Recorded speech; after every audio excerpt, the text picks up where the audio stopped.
Hello, everybody, and welcome back to LoreMaster Investigation, where we sit in our floating magic tower, feed our hungry It's a book filled yeah, it's with a book. knowledge about tabletop role playing games. I'm Cody. And I'm Joe. Hey Cody, how have you been, my friend? I have been well. I have been trying to stay off of social media as much as humanly possible. I get that. Yeah, I needed that break. I feel like everyone takes like a little like hiatus from like I'm looking at fate. Oh God, no. Uh, Yeah. Yeah, because I mean that I feel like in recent times like that's like it's such a siren song, right? right. Like Like I'm just so used to, and this is technology.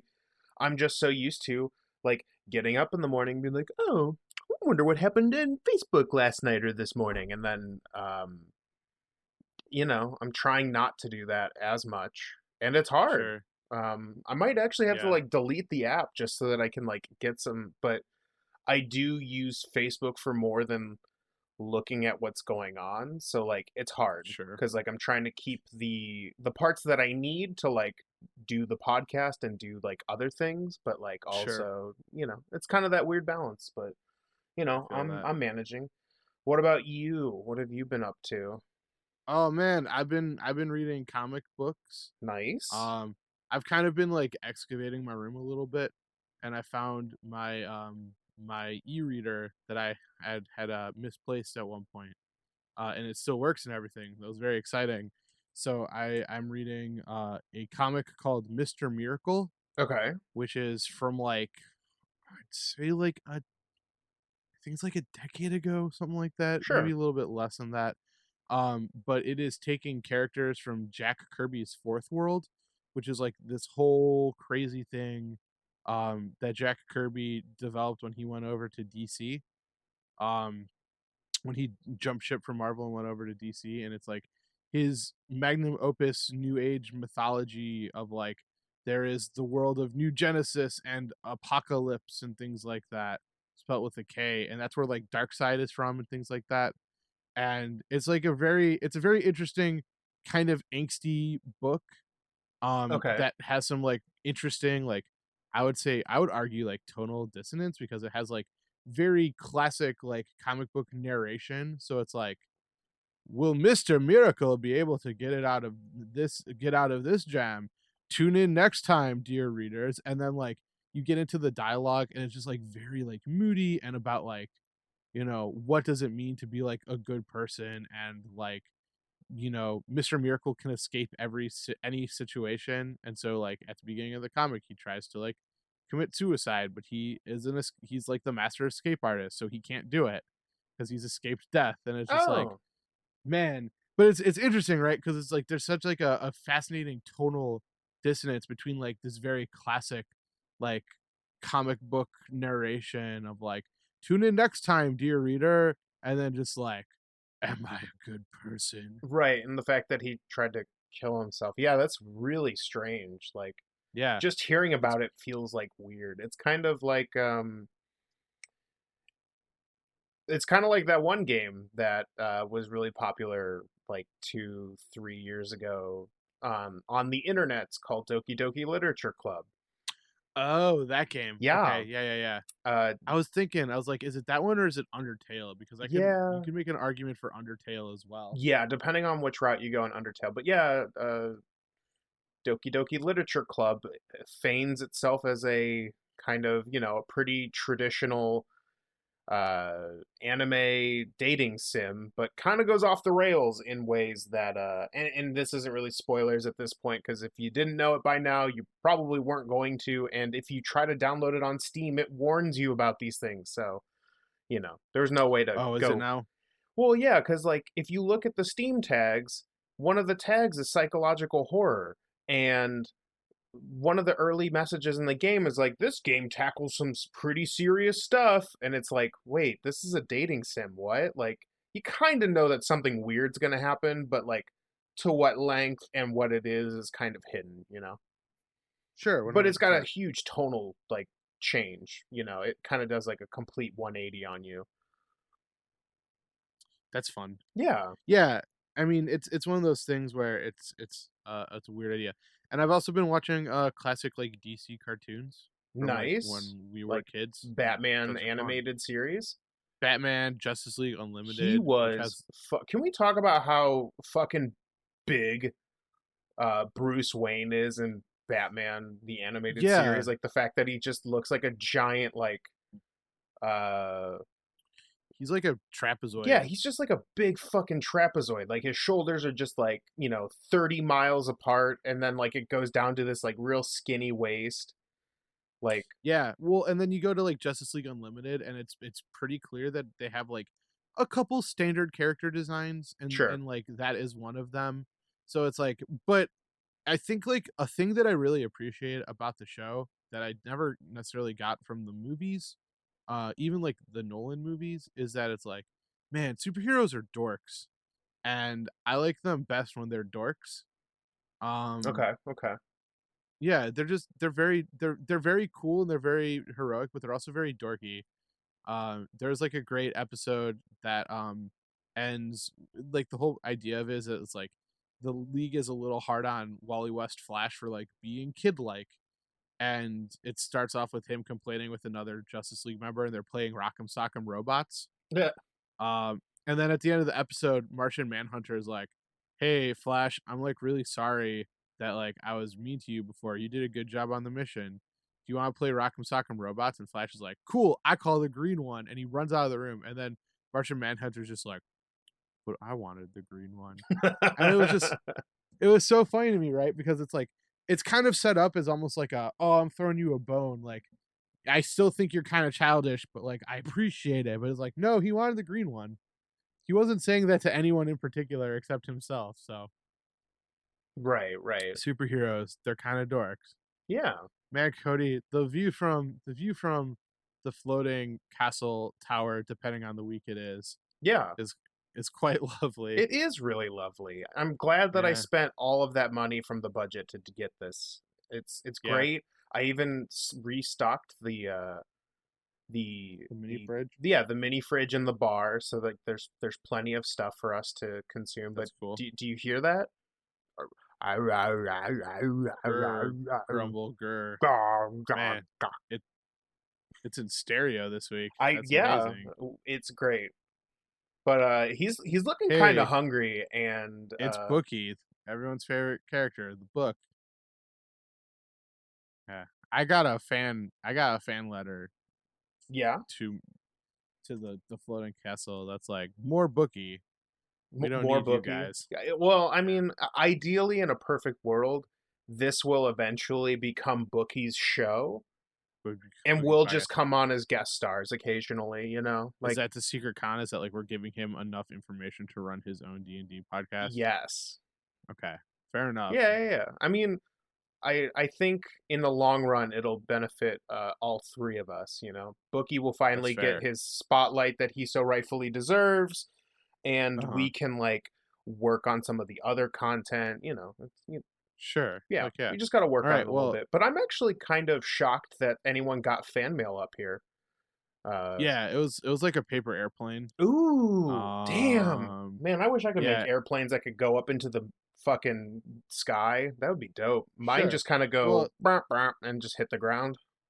yeah, mine too, but this one was, like, very aerodynamic. It was clearly designed by a person who knows how to throw paper airplanes good. I don't know. Yeah, I'm sure there's a thing Oh there. man, tickle. I'm rubbing the spine in the right spot, and the book cracks open. Creak, slam. All right, and we have here a question from, you know how old books creak and slam like Yeah, doors. like doors. Like It's old. good Foley work. Yeah. I went to college for Foley. I mean, just kidding. It's a real book that's right here Yeah, in no. Why front of would me. you assume that why would you say Uh anything like that? oh man, the questions magically appearing on the page. Uh-huh. Oh, hey, hey, LoreMaster's investigation. Oh, that's us, Cody. Oh shit. I'm a I'm a long time listener, first time writer, and I have a question for you. Uh, when is a good time for a dungeon master to act versus react? Ooh. Ooh, this comes from a longtime listener, Joe, host of podcast. Huh, interesting. Huh, I'm also interesting. Joe, and I'm also the host of a podcast. Interesting. I wonder if those things are related. No, they can't be. There's a lot of Joes in this world. I wouldn't put it That's past true. someone else to And a also. lot of podcasts. There are an absolute dick ton of podcasts. So, if you're here, thanks. We appreciate Welcome. it. Welcome to the. So, going back to the question, acting versus reacting. Now, I kind of wanted to start by defining those terms because I feel like that's very, for someone who may not be super aware of what's going on behind the scenes, that could be like, what the fuck does that even mean? Sure. So as a game master, at least from my experience and what I've seen and also learned as I've grown, um, every GM is unique and different. Don't let anyone tell you otherwise. But Mhm. as humans, we like to identify and put things into categories.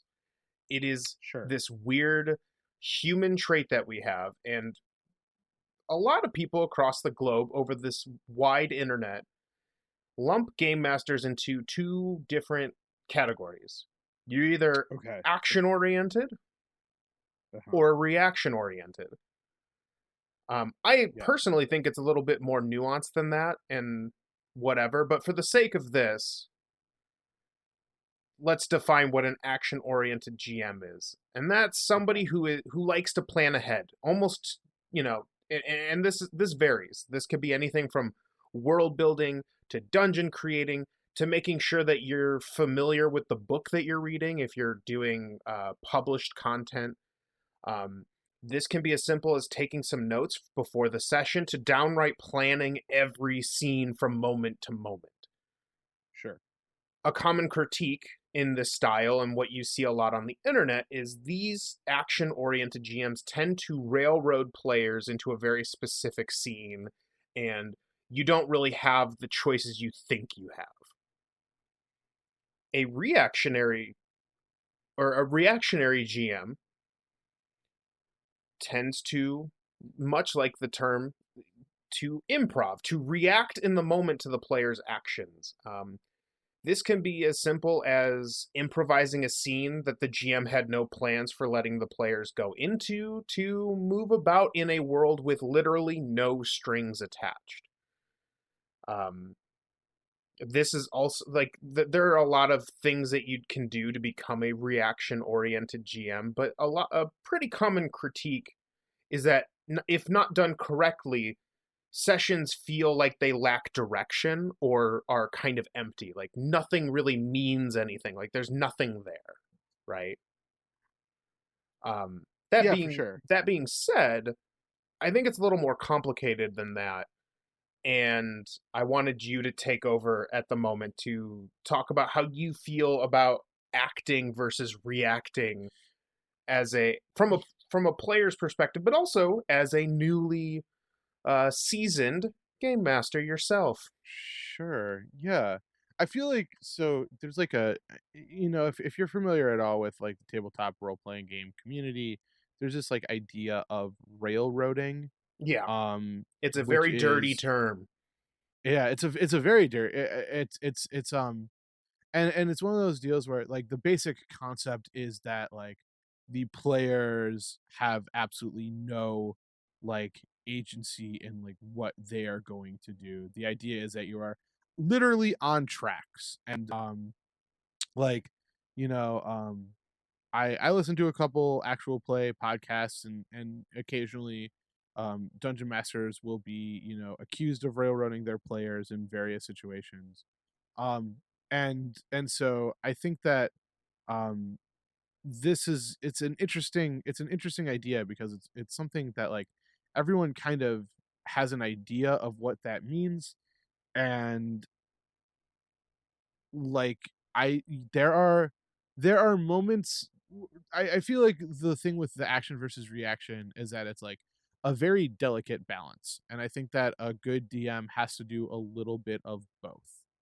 Um, and what I mean by that is I you kind of have to know like when to say no.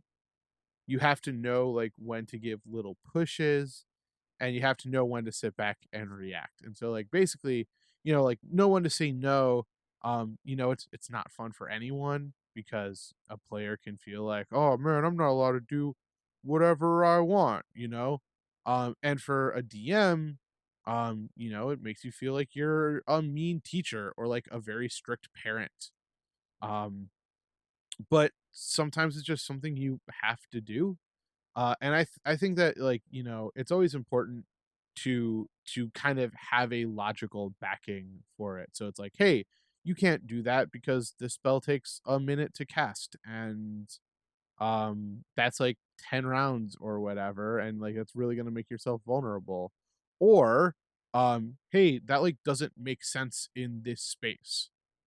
Like you can't do that because like it's not possible to I don't know, like jump up to the second rafter because that's like 30 feet in the air, and I highly doubt that your character has like a 30-foot jump or something like that. Well, little do you know that my barbarian fighter, Uh-huh. Jekyll Morden, does have a 30-foot jump.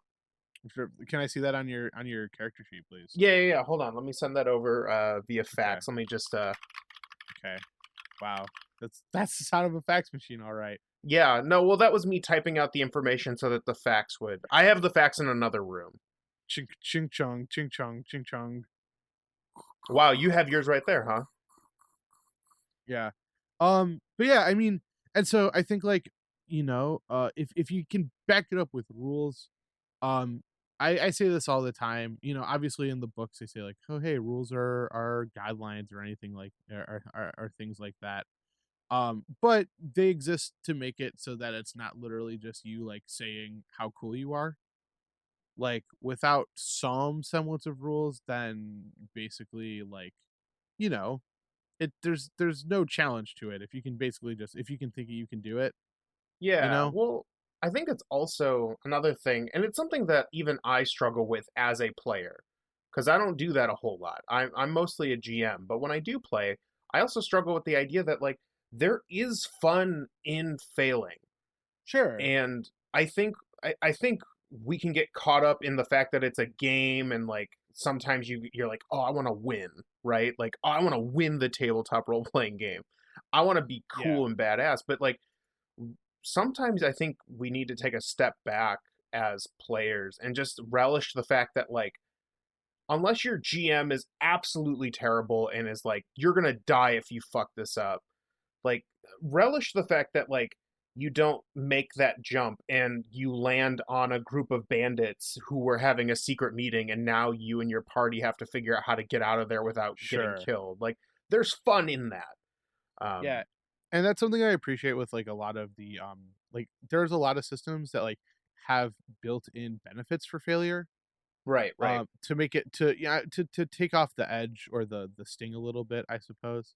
Sure. Um and then like on the other side of things too, I think like sometimes you need to know when to push, but I think there's a delicate way of doing that as well. Yeah, 100%. Um just because it's like, I've been a player much more than I've been a DM.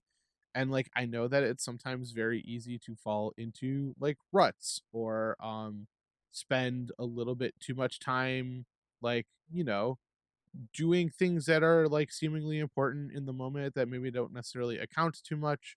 Maybe spending a lot of time in like the research stage or the planning stage of things, or you find a place that is seemingly safe and you just kind of get comfortable. You're like, hey, nothing bad ever happens in this city. There is no war in Bossing Say. Um, Right, 100%. and so What a good reference, by the way. I love thank that. you. I recently just finished that show. It holds up. It's still very good. Oh yeah, for sure. I think like there are things that I have noticed DMs will do. Um, which is things like, oh, you go to the job board and there's like only one paper left on the board. Or like, these are things that are like too simple for like these are like the mayor calls you and is like, "Oh, you're not going to go to the job board anymore. That's below your pay grade. You guys are like Or big here's bad another, heroes." yeah, here's an example if you're following along. Or rather, it won't come out till a little later, but I made an NPC push the party in a very particular direction in the one shot. Sure. So it's not a it's a delicate balance, and sometimes you have to be careful about how you introduce facts Yeah. and information that you need the party to go into a certain way, because sometimes it can feel like, oh cool, I learned something, I feel smart, I'm going to go that way. Whereas what I did, you'll notice, is that Mhm. I was a little too heavy-handed, Yeah. and it kind of came off as like, oh, I just fucking gave them the answer. Now they can move forward. Well, and Uh, I think it's funny too because like I think one of my favorite examples of us actually playing was in our first campaign as a group where I was really hell-bent on going to a city because I thought it wasn't on the rails. And then I later found out that it was very much where you intended us to go initially. And yeah. so I was pushing us towards the plan, which I thought was very funny because I was like, Oh, "No, it's hilarious. we're not gonna go to the gash like the claw marks in the ground. That's where Cody wants us to go. We're gonna go to this weird city over this direction." Right. Well, and that'll lead into my hot take uh thing as well. But Yeah. I'll let you finish. Sure. And then I mean, so then like the idea of sitting back and reacting, I feel like this is mainly what a DM should do. And I think that there is like some hesitancy because as Cody said, like there are people who plan every single like they put a lot of time into their world and their lore and their factions and their encounters and all of this stuff. And then sometimes like for it's a freak die roll or like a weirdly placed crit that could totally eliminate, a certain threat or a certain situation or things like that. And I know that there's some people who might get a little frustrated that their big cool dungeon was effectively nerfed by a spell that they forgot about or they forgot that someone had. I But feel personally attacked by that, by the way. oh shit, because I used find object, right? Yep, the my very first custom built dungeon with like a bunch of side areas got totally nerfed because I totally forgot that find object was a spell. Yeah. So personally Whoops. attacked, but it was a lesson that I learned, and ultimately you guys had fun anyways. And I think Sure. that, like, sure, I put a lot of work into those extra side rooms, but you never got the cool loot there. So like, you Yeah. know, And I mean I think the thing too is in one of the earlier like combat things, like we all got beat up pretty bad. And so that's like true. we were all kind of scared to explore, But I mean, I think that, an effective strategy that I have heard about and seen elsewhere is like another thing that we could potentially talk about, which is, you don't have to squander all that good work. You can just figure out a way to repackage it. Right. Um, so yeah, I mean, as a DM, you want your characters to you want your players to feel like they have a certain level of investment over like where they're going and what they're doing. Um, like I said, sometimes you have to know how to push, but you have to be delicate about your pushes. But for the most part, as a DM, just like wait for those failed dice rolls and kind of roll from there. So those are my thoughts about it. It's just like, on the other side of things, I've seen people who do a good job at these things. I've seen people who do not so good jobs.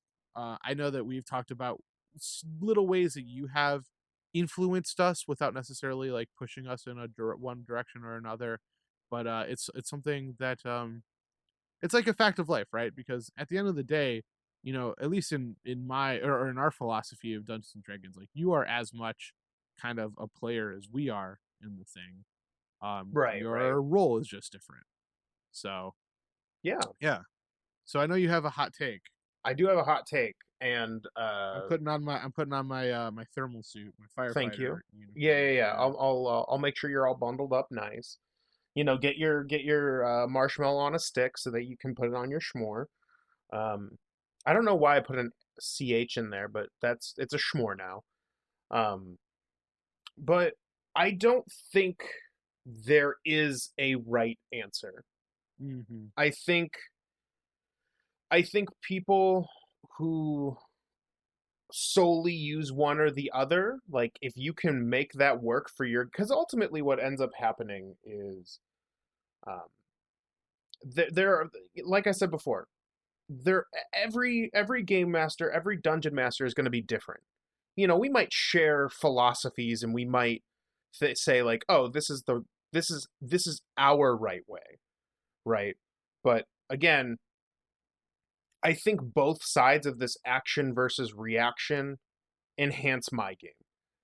I do a lot of action oriented planning before a campaign even starts.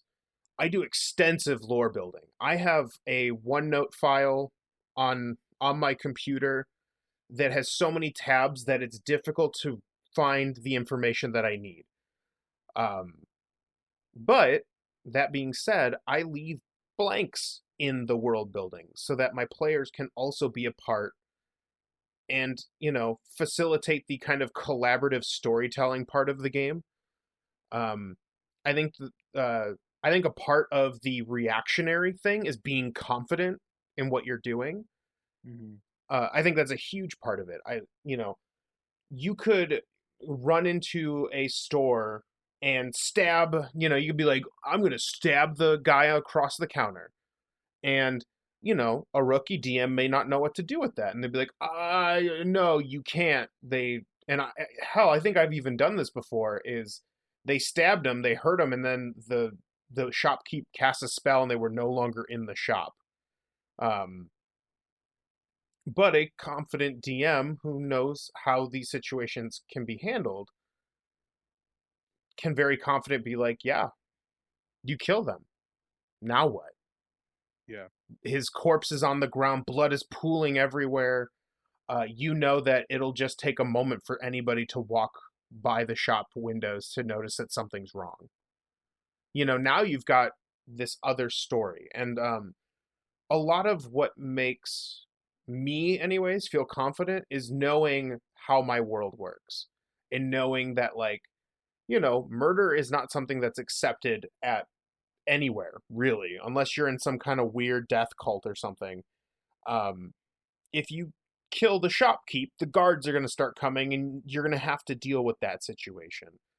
Um, there are a bunch of tricks that I think we'll eventually talk about to make reactionary GMing easier, because I feel like of the two styles, at least for me, reaction was very strange and almost alien when I first started. Like I planned Mhm. everything. I was very action oriented, but then when I realized that, I was like, oh, but I'm not leaving a whole lot of room for the players to do what they want, I started drifting into kind of the middle of these two.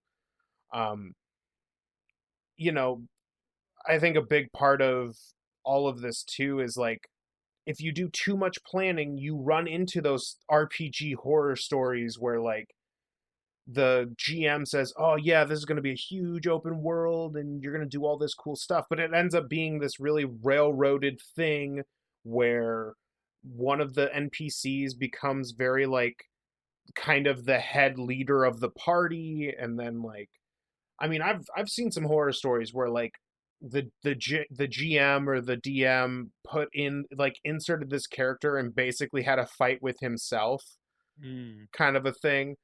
Um, I've heard a lot of, so planning too much and going scene to scene like that is very restricting to your players. And for some tables that might work, right? Like some Sure. people just want to come to the table, beat up some goblins, hear some cool stories, and that's the end of it.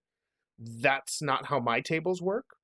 A lot of them like the idea that they can kind of go around and do what they want and get clever and be rewarded for being clever. So like that's not how my games work. Yeah, Um, that being said, I feel like too little planning and it's all fluff. It's like going to someone's house to play make believe, where you guys just talk about how awesome you are, and like that's it, you know. for And I've sure. had games where I planned very little, and it ends up feeling very much like a waste of time. It feels like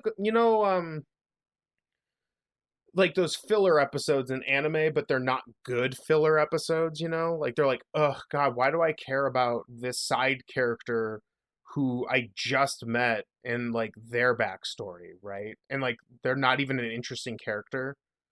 It's like Yeah, for that. Like sure. that's what too little planning does. You kind of like, you kind of go, well then I love Lamp." And then the party's like, "What?" And then that's what you get to deal with for the rest of the game. Another Um rip from the headline reference. Yeah. So I think if you're looking to I think if you're looking to better yourself as a game master, dungeon master, whatever you want to call it, I think looking at both sides of this spectrum and figuring out what helps like cuz I know some people they take very little notes, like just they have a couple little bullets and maybe some NPCs and like that's it and that's all they need and that's great.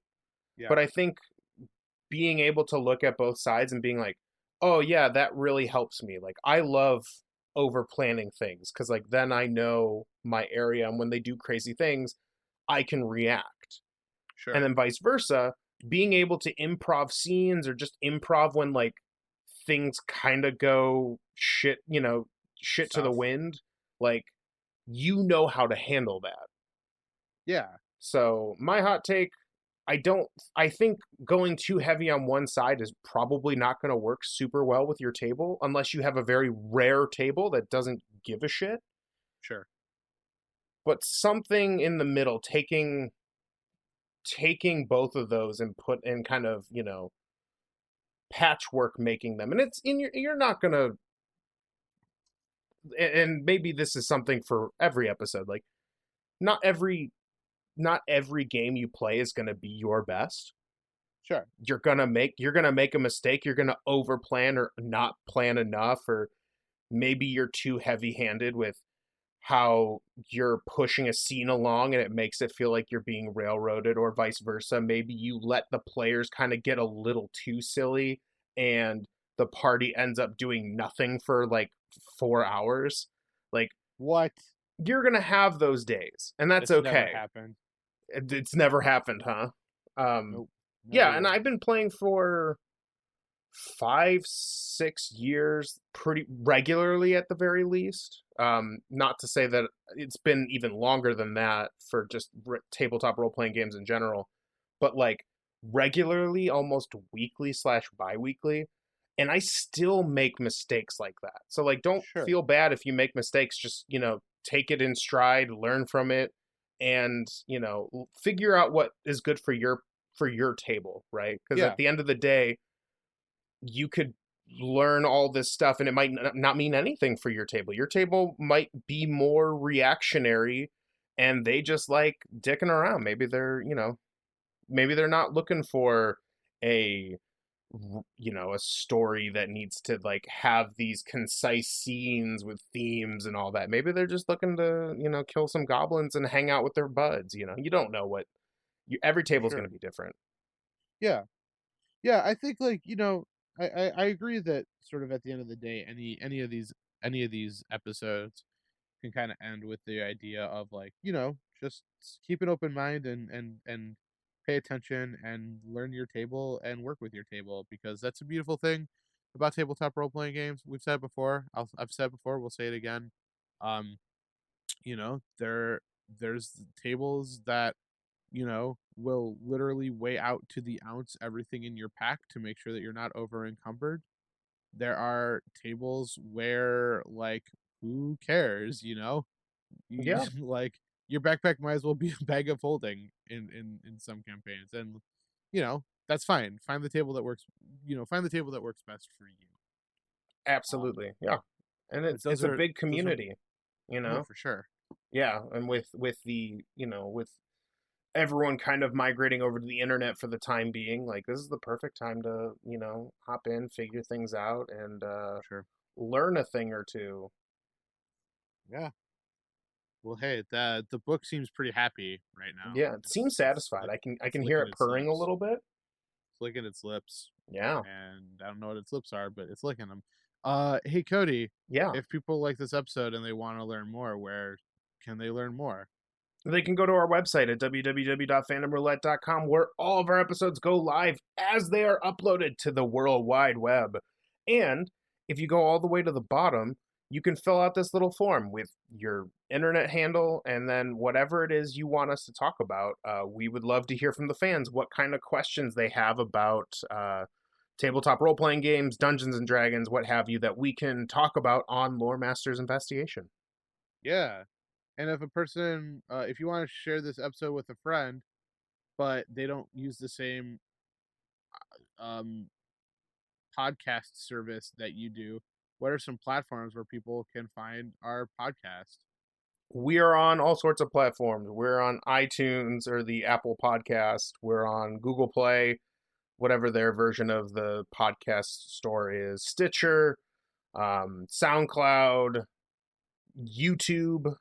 And any of those RSS catchers. All you got to do is search Fandom Roulette. Yeah.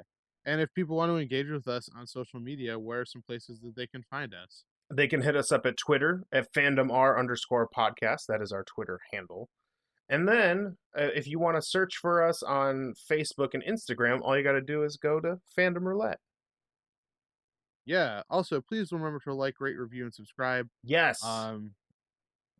Ring the bell, tell a Smash it. friend, all that wonderful stuff. The more people who help us move up the ranks, give us a nice comment, talk about what you liked. If you're talking about what you don't like, please be constructive in your criticism. Don't just be like, I don't like these guys, they suck. Tell us how we can be better. Yeah, yeah. But yeah, and yeah, thank you guys so much for listening. We Yeah. appreciate it. We look forward to seeing you next time. And signing off for Fan Roulette, this is Joe. And I'm Cody. And as always, stay nerdy. Stay super nerdy.